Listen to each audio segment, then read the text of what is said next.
कल्पना कीजिए कि किसी ने ना अपने घर पे एक प्राइवेट पार्टी रखी हो। अच्छा, प्राइवेट पार्टी मतलब सिर्फ कुछ खास दोस्तों या रिश्तेदारों के लिए, है ना? बिल्कुल। आयोजक ने तय किया कि वो सिर्फ अपने कुछ गिने चुने लोगों को ही बुलाएगा। सब कुछ बहुत ही निजी और सीमित स्तर पे होना था। लेकिन जैसे ही पार्टी शुरू होती है, दरवाजे के बाहर करोड़ों लोगों की भीड़ खड़ी हो जाती है। बाप रे, करोड़ों लोग एक घर की पार्टी में? हाँ, और वो पूरी की पूरी भीड़ घर के अंदर घुस आती है, सारा खाना खा जाती है, पूरा मोहल्ला जाम हो जाता है। और सबसे मजेदार बात तब होती है जब पुलिस आके पूछती है कि भाई बिना अनुमति के इतनी बड़ी सार्वजनिक भीड़ यहाँ क्या कर रही है। तो आयोजक क्या कहता है? आयोजक बड़ी मासूमियत से जवाब देता है कि अरे ये तो सिर्फ एक प्राइवेट पार्टी है, इसमें पुलिस का क्या काम। हो मतलब ये बचाव का तरीका तो अपने आप में ही हास्यास्पद लगता है। कोई भी साधारण इंसान ये समझ सकता है कि करोड़ों लोगों की असीमित भीड़ को किसी भी परिभाषा में प्राइवेट या निजी तो नहीं कहा जा सकता। सही बात है। भीड़ का ये स्तर तो साफ तौर पर एक सार्वजनिक आयोजन बन जाता है, जिसके लिए अलग नियम होते हैं, सुरक्षा मानक होते हैं। और यही बात इस पूरी कहानी को इतना दिलचस्प बनाती है। हमारे पास जो स्रोत और नोट्स है ना, वे बताते हैं कि ठीक इसी प्राइवेट पार्टी वाले बेतुके तर्क को भारत के वित्तीय इतिहास में कागजों पर सच साबित करने की कोशिश की गई थी। बिल्कुल, और ये कोई छोटी मोटी रकम का मामला नहीं था। जी हाँ, इसमें दांव पर लगे थे 24,000 करोड़ रुपए से भी ज्यादा। तो आज के इस डीप डाइव में हम सहारा इंडिया परिवार के उसी ऐतिहासिक विवाद का विश्लेषण करने वाले हैं। ये बहुत ही अहम विषय है चर्चा के लिए, है ना? और हमारा मकसद यहाँ सिर्फ आंकड़ों को गिनाना नहीं है, बल्कि ये समझना है कि उस समय की व्यवस्था में वो कौन सा लूप होल था जिसका फायदा उठाया गया, घटनाओं का क्रम क्या रहा और कैसे एक दशक से भी ज्यादा समय बीत जाने के बाद सरकार आज भी उस बिखरे हुए पैसे को समेटने की कोशिश कर रही है। बिल्कुल। और इन दस्तावेजों को पढ़ते हुए जो सबसे अहम बात सामने आती है वो ये है कि इसे महज एक घोटाले के चश्मे से देखना थोड़ा अधूरा होगा। अच्छा, ऐसा क्यों?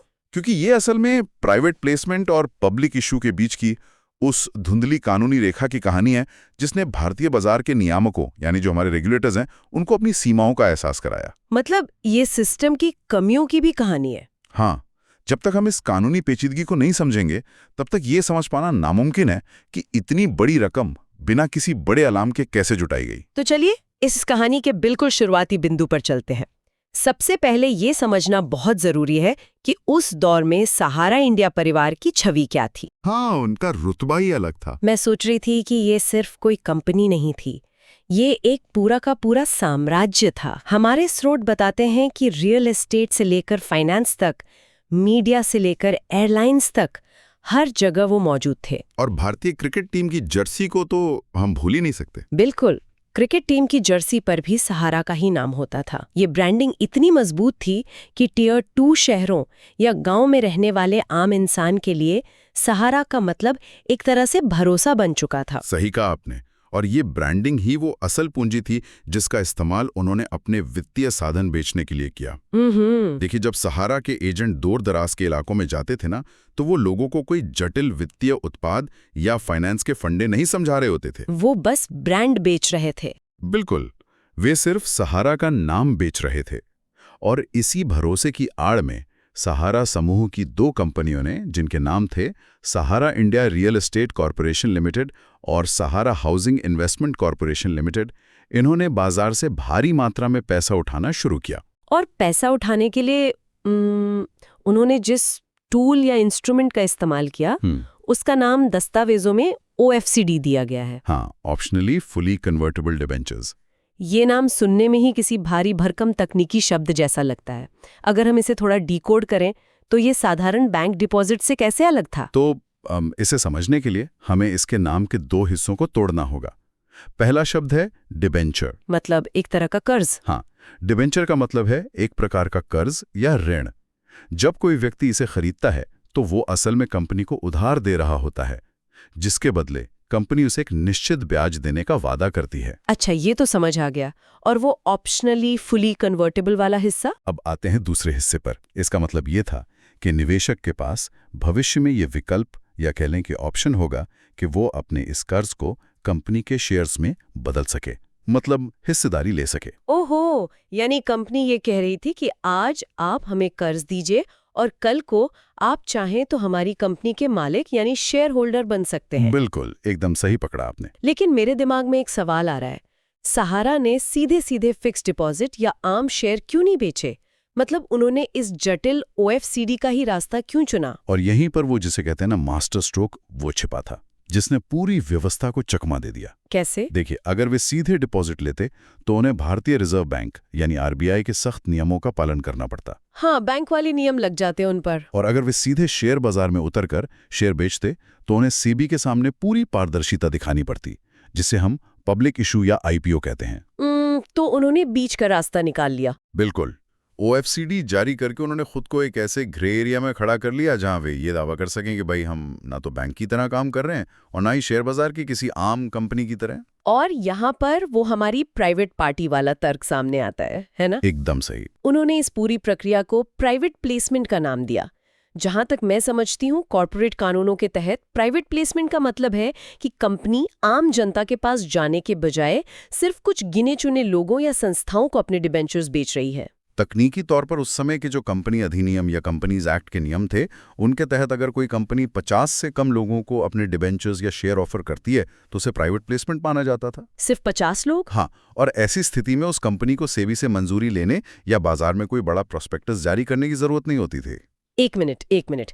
यहाँ एक बहुत बड़ा विरोधाभास है। बताइए। नियम कहता है कि 50 से कम लोगों को ऑफर किया तो वो प्राइवेट है, लेकिन हमारे स्रोतों के अनुसार सहारा की इन दो कंपनियों ने लगभग 3 करोड़ निवेशकों से पैसा इकट्ठा किया था। हाँ, करीब 30 मिलियन लोग। 50 लोगों की कानूनी सीमा और 3 करोड़ लोगों की वास्तविकता।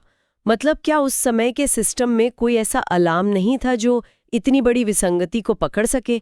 ये तो साफ तौर पर एक पब्लिक इशू बन चुका था। ये एक बेहद वाजिब सवाल है और यहीं पर हमें दोनों कंपनियों का कानूनी तर्क समझना होगा। उनका क्या तर्क था? सहारा का तर्क ये था कि उनकी ये जो दोनों कंपनियां हैं वो शेयर बाजार में लिस्टेड नहीं थी, अनलिस्टेड कंपनियां थीं। हाँ, तो उनका कहना था कि चूंकि वो अनलिस्टेड कंपनियां हैं इसलिए उन पर सेबी का अधिकार क्षेत्र यानी सेबी का जुरिस्डिक्शन लागू ही नहीं होता। अच्छा, तो वो किसके अंडर आते थे उनके हिसाब से? उनका दावा था कि वे सीधे तौर पर कॉर्पोरेट मामलों के मंत्रालय यानी एमसीए के तहत आती हैं। उन्होंने इस बात का पूरा फायदा उठाया कि उस समय कानूनों में ये स्पष्टता थोड़ी कम थी कि अगर कोई अनलिस्टेड कंपनी प्राइवेट प्लेसमेंट की आड़ में करोड़ों लोगों तक पहुंच जाए तो भाई उसे कौन रोकेगा। मतलब ये तो ऐसा हुआ कि कोई सड़क पे ट्रक चला रहा हो, लेकिन जब ट्रैफिक पुलिस उसे रोके तो वो कहे कि देखिए मेरे ट्रक का रंग लाल है इसलिए मुझ पर आपके नियम लागू नहीं होते। बिल्कुल सटीक एनालॉजी है ये। लेकिन फिर भी मतलब 24,000 करोड़ रुपए कोई रातों रात तो जमा नहीं हो गए होंगे ना। सालों तक गांव-गांव, शहर-शहर में एजेंटों का नेटवर्क काम करता रहा होगा। सेबी या किसी और नियामक संस्था को इसकी भनक कैसे लगी? देखिए, कोई भी बड़ा गुब्बारा तब तक फूलता रहता जब तक कोई इसमें छोटी सी सुई न चुबा दे। और वो सुई क्या थी इस मामले में? तो में इस बात का साफ जिक्र है कि नेशनल हाउसिंग बैंक और बाद में सेबी को कुछ शिकायतें मिले और साथ ही चार्टर्ड अकाउंटेंट्स के जरिए कुछ पत्र भी मिले। उन पत्रों में क्या था? उनमें ये सवाल उठाया गया था कि सहारा की ये कंपनियां बिना किसी रेड हेरिंग प्रोस्पेक्टस के यानी बिना किसी पारदर्शी पब्लिक दस्तावेज के बाजार से इतना सारा पैसा कैसे उठा रही हैं। अच्छा, तो वहां से जांच शुरू हुई? जी, और जब सेबी ने इन शिकायतों के आधार पर अपनी जांच शुरू की और सहारा से जानकारी मांगी, तब जाकर इस प्राइवेट पार्टी के पीछे छिपी करोड़ों की भीड़ का पर्दाफाश हुआ। ओहो, और जब सेबी ने जांच शुरू की ना, तो हमारे स्रोतों में एक बहुत ही रोचक बहस उभर कर सामने आती है। कानूनी और वित्तीय हलकों में ये चर्चा होने लगी कि क्या ये एक सोची समझी धोखाधड़ी थी या फिर सिर्फ एक नियामक उल्लंघन जिसे हम रेगुलेटरी वायलेशन कहते हैं। हाँ, और ये बहस इस पूरे मामले का एक बहुत ही महत्वपूर्ण पहलू है। क्योंकि देखिए, कुछ विशेषज्ञों का मानना था कि सहारा ने कोई फर्जी कंपनी नहीं बनाई थी, वे सच में व्यवसाय कर रहे थे, रियल एस्टेट में और बाकी चीजों में। तो उनके हिसाब से गलती क्या थी? उनके नजरिए से ये बस एक तकनीकी गलती थी कि उन्होंने कंपनी कानून के एक लूपहोल का आक्रामक तरीके से इस्तेमाल किया और 50 लोगों की सीमा को पार कर लिया। और यहाँ मैं स्पष्ट कर दूं कि हम किसी भी पक्ष का समर्थन नहीं कर रहे हैं, बस स्रोतों में दी गई बहस को सामने रख रहे हैं। बिल्कुल, हमारा काम सिर्फ तथ्यों को देखना है। लेकिन अगर हम दूसरे पक्ष के तर्कों को देखें तो ये तकनीकी गलती वाला तर्क काफी कमजोर भी लगता है। कैसे? क्योंकि जब कोई कंपनी जानबूझकर अपने लाखों एजेंटों को पूरे देश में उतार देती है और करोड़ों लोगों की छोटी छोटी बचत, मतलब किसी के 100 रुपए, किसी के 500 रुपए जमा करवाती है, तो वे अच्छी तरह जानते थे कि ये कोई प्राइवेट मामला नहीं है। ये बात भी सही है। एक रिक्शा चलाने वाले या दिहाड़ी मजदूर को ओएफसीडी की तकनीकी बारीकियां थोड़ी पता थीं। उसने तो सिर्फ सहारा के नाम पर और भरोसे पे निवेश किया था। और यही बात सेबी और बाद में अदालतों ने भी बहुत गहराई से समझी। हाँ, क्योंकि देखिए, किसी भी नियामक या रेगुलेटर का मुख्य काम अर्थव्यवस्था में प्रणालीगत जोखिम या सिस्टमैटिक रिस्क को रोकना होता है। मतलब कोई बड़ा क्रैश ना हो जाए। बिल्कुल। अगर 3 करोड़ लोगों का पैसा बिना किसी निगरानी के किसी एक समूह के पास चला जाए और कल को वो समूह किसी वजह से डूब जाए, तो इसका सीधा असर देश की पूरी ग्रामीण और अर्धशहरी अर्थव्यवस्था पर पड़ेगा। बहुत बड़ा असर पड़ेगा। इसीलिए सेबी ने स्पष्ट कर दिया कि चाहे कंपनी लिस्टेड हो या अनलिस्टेड, अगर वो आम जनता से पैसा उठा रही है तो उसे सेबी के नियमों और पारदर्शिता के मानकों का पालन करना ही होगा। और इसी टकराव का नतीजा था कि ये मामला देश की सबसे बड़ी अदालत यानी सुप्रीम कोर्ट तक पहुंच गया। जी हाँ, लंबी कानूनी लड़ाई चली। और फिर साल 2012 में वो ऐतिहासिक फैसला आया जिसने भारतीय कॉरपोरेट जगत की नींव हिला दी। सुप्रीम कोर्ट ने साफ शब्दों में कहा कि सहारा द्वारा ओएफसीडी के जरिए जुटाया गया ये पूरा पैसा अवैध है। बिल्कुल स्पष्ट फैसला था वो। अदालत ने आदेश दिया कि ये पूरी 24,000 करोड़ रुपए की राशि 15% ब्याज के साथ लौटाई जाए। और इस फैसले में ना एक बहुत ही बारीक लेकिन महत्वपूर्ण निर्देश था। वो क्या? सुप्रीम कोर्ट ने सहारा से ये नहीं कहा कि भाई आप खुद जाकर अपने निवेशकों को पैसा लौटा दीजिए। अच्छा, तो फिर? अदालत ने आदेश दिया कि सहारा ये पूरी रकम सेबी के पास जमा करे और फिर सेबी उन निवेशकों का सत्यापन करके उन्हें उनका पैसा लौटाएगा। वाकई ये निर्देश अपने आप में बहुत कुछ कहता है। इसका सीधा मतलब था कि अदालत को कंपनी की अपनी रिफंड प्रक्रिया पर बिल्कुल भरोसा नहीं था। बिल्कुल नहीं था। ये चाहते थे कि देश का नियामक खुद अपनी देखरेख में इस पैसे को असली हकदारों तक पहुंचाए। लेकिन यहीं से पूरी कहानी एक कानूनी थ्रिलर से बदलकर एक प्रशासनिक दुस्वप्न यानी एडमिनिस्ट्रेटिव नाइटमेयर में बदल जाती है ना? दुस्वप्न कहना बिल्कुल सही होगा, क्योंकि अदालत के आदेश के बाद सहारा ने जो दावा किया ना, उसने सबको चौंका कर रख दिया। उन्होंने क्या कहा? सहारा का कहना था कि चूंकि मामला अदालत में सालों से चल रहा था, इसलिए उन्होंने अपने अधिकांश निवेशकों को पहले ही नकद में यानी कैश में पैसा लौटा दिया है। बाप रे, ये दावा सुनने में ही कितना अविश्वसनीय लगता है। हजारों करोड़ रुपए और वो भी नकद में लौटा दिए गए, और वो भी करोड़ों लोगों को। ये कोई 150 रुपए का लेन देन तो था नहीं। मतलब जब कोई व्यक्ति बैंक से 50,000 रुपए भी निकालता है तो एक लंबा कागजी रिकॉर्ड बनता है। यहाँ 24,000 करोड़ रुपए नकद बांटने की बात हो रही थी। तो जब सेबी ने इस दावे को साबित करने के लिए दस्तावेज मांगे तो क्या हुआ? यहाँ जो घटनाक्रम हुआ वो भारतीय कॉर्पोरेट इतिहास के सबसे अजीबोगरीब पलों में से एक है। सहारा ने सेबी के मुंबई कार्यालय में ट्रकों में भरकर दस्तावेज भेजे। ट्रकों में? हाँ, 1 या 2 ट्रक नहीं, दर्जनों ट्रक। कागजों का एक ऐसा अंबार लगा दिया गया जिसे देखकर किसी का भी सिर चकरा जाए। ओहो, मतलब सेबी के दफ्तर को गोदाम बना दिया। बिल्कुल। लेकिन असली समस्या कागजों की संख्या नहीं थी, बल्कि उनकी गुणवत्ता थी। मतलब उन कागजों में जो जानकारी थी वो मेल नहीं खा रही थी। एकदम सही। जब सेबी की टीमों ने उन करोड़ों दस्तावेजों को खंगालना शुरू किया तो पता चला कि बहुत से रिकॉर्ड्स अधूरे हैं। अच्छा। कई जगह नाम स्पष्ट नहीं थे तो कई जगह पते ऐसे थे जो असल में मौजूद ही नहीं थे। कई मामलों में एक ही निवेशक का नाम कई बार अलग-अलग तरीके से लिखा गया था। मतलब वेरीफाई करना मुश्किल था। सेबी के लिए ये सत्यापित करना लगभग असंभव हो गया कि क्या ये निवेशक वास्तव में वजूद में हैं भी या फिर ये सिर्फ कागजी प्रविष्टियां यानी पेपर एंट्रीज हैं। ये तो ठीक वैसी ही स्थिति हो गई कि कोई किसी से बड़ा उधार ले और जब पैसे वापस करने की बारी आए तो दावा करे कि मैंने तो तुम्हें कल चौराहे पर सारे पैसे नकद दे दिए थे। हाँ, और रसीद मांगो तो? बिल्कुल। और जब सामने वाला रसीद या कोई सबूत मांगे तो वो जवाब दे कि रसीद तो मैं रखना भूल गया, लेकिन तुम मेरी बात मान लो। मतलब 24,000 करोड़ रुपए के मामले में रसीद गायब होना या डेटा स्पष्ट ना होना कोई छोटी चूक तो नहीं हो सकती। और सुप्रीम कोर्ट ने भी इसे कोई छोटी चूक नहीं माना। दस्तावेजों की इस भारी गड़बड़ी और अदालती आदेशों के बावजूद पूरी रकम जमा ना करने के कारण सुप्रीम कोर्ट का धैर्य अंततः जवाब दे गया, जो कि लाजमी था। कई बार मोहलत देने के बाद जब ये साफ हो गया कि आदेशों का पालन नहीं हो रहा है, तो 2014 में वो कदम उठाया गया जिसकी किसी ने कल्पना भी नहीं की थी। जी हाँ, सुब्रत रॉय की गिरफ्तारी। उस समय भारत के सबसे शक्तिशाली, प्रभावशाली और चकाचौंध से घिरे रहने वाले उद्योगपतियों में से एक को पुलिस ने गिरफ्तार कर लिया और उन्हें दिल्ली की तिहाड़ जेल भेज दिया गया।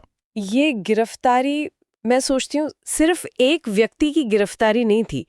ये पूरे देश के लिए एक संदेश था कि जब बात लाखों छोटे निवेशकों के हितों की आती है तो देश की सर्वोच्च अदालत के सामने कोई भी कॉरपोरेट ताकत बड़ी नहीं है। सही कहा। हालांकि उन्हें बाद में पैरोल पर रिहा कर दिया गया और कानूनी लड़ाई वर्षों तक खिंचती रही, लेकिन इस पूरी प्रक्रिया में जो सबसे बड़ा नुकसान हुआ वो था उन आम निवेशकों का। हाँ, असल में तो वही पिसे। सेबी के पास सहारा द्वारा जमा की गई हजारों करोड़ की रकम पड़ी थी, लेकिन उचित दस्तावेजों और सत्यापन की कमी के कारण वो पैसा असली हकदारों तक पहुंच ही नहीं पा रहा था। मतलब पैसा होते हुए भी नहीं मिल रहा था। हाँ, वो पैसा एक तरह से लावारिस या अनक्लेम्ड होकर रह गया। ये एक बहुत ही दुखद स्थिति है।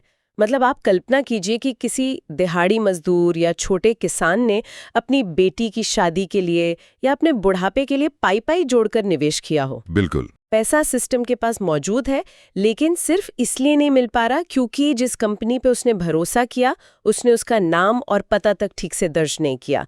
तो क्या ऐसे मामलों में वो छोटे निवेशक हमेशा के लिए अपना पैसा भूल जाए? और यहीं पर हमारी चर्चा का सबसे हालिया और महत्वपूर्ण हिस्सा जुड़ता है, सरकार का कदम। जी, एक दशक से ज्यादा समय बीत जाने के बाद जब पारंपरिक कानूनी और प्रशासनिक तरीके इस गतिरोध को नहीं तोड़ पाए, तब सरकार को एक नए सिरे से हस्तक्षेप करना पड़ा। 2023-24 के आसपास है ना? हाँ, हाल ही में सहकारिता मंत्रालय यानी मिनिस्ट्री ऑफ कॉर्पोरेशन ने एक विशेष रिफंड पोर्टल लॉन्च किया। इस पोर्टल का उद्देश्य तो साफ था, एक ऐसा डिजिटल रास्ता बनाना जिससे असली निवेशक सीधे सरकार तक पहुंच सकें और अपना दावा पेश कर सकें। बिल्कुल, ताकि बिचौलियों की जरूरत ना पड़े। हाँ, इस पोर्टल के जरिए निवेशक अपने बचे खुचे दस्तावेज, अपनी पहचान और दावों को ऑनलाइन अपलोड कर सकते हैं। लेकिन हमारे स्रोतों में एक बात बहुत स्पष्ट रूप से उभर कर आती है कि इस पोर्टल के जरिए शुरुआत में बहुत बड़ी रकम वापस नहीं की गई। हाँ, रकम छोटी थी। शुरुआत में सत्यापित दावेदारों को केवल 10,000 रुपए तक की रकम ही वापस मिलना शुरू हुई। ऐसा क्यों? ये एक बहुत ही तार्किक और रणनीतिक कदम है। अच्छा। इसे सिर्फ 10,000 रुपए की छोटी रकम के तौर पर नहीं देखा जाना चाहिए। ये असल में एक मजबूत रोकथाम और समाधान यानी प्रिवेंशन एंड रेजोल्यूशन तंत्र का हिस्सा है। याद कीजिए, इस पूरे विवाद की जड़ क्या थी? फर्जी या अधूरे रिकॉर्ड? बिल्कुल, वो ट्रकों में भरकर आए संदिग्ध दस्तावेज जिनकी वजह से सेबी इतने सालों तक फंसा रहा। हाँ, मैं समझ रही हूँ। तो जब सरकार एक नया पोर्टल बना रही है तो उनका सबसे पहला काम ये सुनिश्चित करना है कि पैसा किसी गलत हाथ में न जाए। डिजिटल पोर्टल पे दावों को आधार कार्ड और आधार से जुड़े बैंक खातों से लिंक किया जा रहा है। मतलब पूरा वेरिफिकेशन। जी, छोटी रकम से शुरुआत करके सिस्टम असल में ये स्ट्रेस टेस्ट कर रहा है कि दावा करने वाला व्यक्ति असली है, उसके कागजात पुराने रिकॉर्ड से मेल खाते हैं और पैसा सीधे उसके बैंक खाते में जा रहा है। अच्छा, ये तो बहुत समझदारी का काम है, क्योंकि अगर सरकार एक साथ लाखों रुपए जारी कर दी थी और बाद में पता चलता कि किसी ने डिजिटल धोखाधड़ी करके किसी और का पैसा निकाल लिया, तो ये तो एक और बड़ा घोटाला बन जाता। एकदम सही। 10,000 रुपए से सिस्टम की जांच हो जाती है और एक बार जब बैंक खाता प्रमाणित हो जाता है तो बाकी की रकम भी भविष्य में सुरक्षित तरीके से ट्रांसफर की जा सकती है। और इसके साथ ही ना ये उस खोए हुए विश्वास को वापस लाने का भी एक तरीका है। वो कैसे? देखिए, जब इतने सालों की निराशा के बाद किसी ग्रामीण निवेशक के फोन पर 10,000 रुपए क्रेडिट होने का मैसेज आता है तो उसे ये यकीन होने लगता है कि सिस्टम काम कर रहा है। हाँ, एक उम्मीद जगती है। ये सिर्फ आर्थिक भरपाई नहीं है, ये संस्थाओं पर जनता का भरोसा बहाल करने की एक लंबी प्रक्रिया है। बहुत सही बात कही आपने। तो इन सभी तथ्यों, दस्तावेजों और इस लंबे घटनाक्रम को देखते हुए सुनने वालों के लिए ये साफ हो जाता है कि ये मामला सिर्फ एक कंपनी के अर्श से फर्श तक गिरने की कहानी नहीं है। बिल्कुल नहीं। ये भारत की वित्तीय प्रणाली के लिए एक बहुत बड़ा सबक रहा है। और ये सबक मुख्य रूप से वित्तीय साक्षरता या फाइनेंशियल लिटरेसी और जागरूकता का है। कोई भी निवेशक जब अपनी गाड़ी कमाई कहीं लगाता है तो उसे सिर्फ किसी बड़े ब्रांड, क्रिकेट जर्सी पर छपे लोगो या किसी एजेंट के मीठे वादों पर अंधाधुंध भरोसा नहीं करना चाहिए। बिल्कुल, सवाल पूछना चाहिए। हाँ, ये पूछना जरूरी है कि वो संस्था किस नियामक के दायरे में आती है। क्या वो आरबीआई से मान्यता प्राप्त है? क्या उसके निवेश साधन सेबी द्वारा प्रमाणित है? बदलाव हुए, कंपनी कानून को और सख्त किया गया ताकि अनलिस्टेड कंपनियां भविष्य में इस तरह के ग्रे एरिया का फायदा उठाकर पब्लिक से पैसा न जुटा सके। प्रणाली ने खुद को सुधारा जरूर है, लेकिन उसकी भारी कीमत उन लाखों शुरुआती निवेशकों को चुकानी पड़ी जिनका पैसा सालों तक फंसा रहा। और यही बात हमें आज की इस चर्चा के अंतिम और सबसे विचारणीय बिंदु पर ला खड़ी करती है। आप लोग जरा सोचिए, एक दशक से भी पहले जब इंटरनेट और स्मार्टफोन हर हाथ में नहीं थे, तब एक कंपनी ने सिर्फ कागजों के खेल, एक छोटे से कानूनी लूपहोल और एजेंट्स के एक बड़े नेटवर्क के जरिए 24,000 करोड़ रुपए से ज्यादा जुटा लिए थे। उस समय जानकारी का प्रसार बहुत धीमा था। हाँ, लेकिन आज स्थिति बिल्कुल उलट है। पूंजी जुटाने की गति आज के डिजिटल युग में कई गुना तेज हो चुकी है। बहुत ज्यादा तेज। सेकंड्स में पैसा ट्रांसफर होता है। बिल्कुल। आज हम एक ऐसी दुनिया में जी रहे हैं जहां क्राउड फंडिंग एक आम शब्द बन गया है। रोज नए नए वित्तीय एप्स और निवेश के प्लेटफॉर्म लॉन्च हो रहे हैं जो बस एक क्लिक पर गारंटीड रिटर्न का वादा करते हैं, जो कि काफी खतरनाक भी हो सकता है। तो सवाल ये है कि क्या आज के इस हाई स्पीड डिजिटल युग में कोई नई कंपनी किसी नए और अनदेखे डिजिटल लूपहोल का फायदा तो नहीं उठा रही? ये सोचने वाली बात है। क्या ऐसा तो नहीं कि हम सब अपने अपने फोन पर बिना सोचे समझे आई अग्री पर क्लिक करके अनजाने में किसी आधुनिक डिजिटल प्राइवेट पार्टी का हिस्सा बन रहे हैं जिस पर अभी तक किसी नियामक की नजर ही ना पड़ी हो? ये एक ऐसा सवाल है जो हर उस व्यक्ति को खुद से पूछना चाहिए जो आज के समय में ऑनलाइन निवेश कर रहा है। तकनीक जितनी तेजी से बदल रही है, जोखिम भी उतने ही नए रूप ले रहे हैं। बिल्कुल। तो अगली बार जब कोई नया और लुभावना निवेश ऐप आपको रातों रात अमीर बनने का सपना दिखाए, तो ये जरूर सोचिएगा कि कहीं भविष्य में आपको भी ये ना सुनना पड़े कि रसीद तो सिस्टम से डिलीट हो गई है। बहुत खूब, हमेशा सावधान रहना चाहिए। इसी विचार के साथ हम आज के इस डीप डाइव को यहीं समाप्त करते हैं। सतर्क रहिए, सवाल पूछते रहिए और अपने निवेश को सुरक्षित रखिए।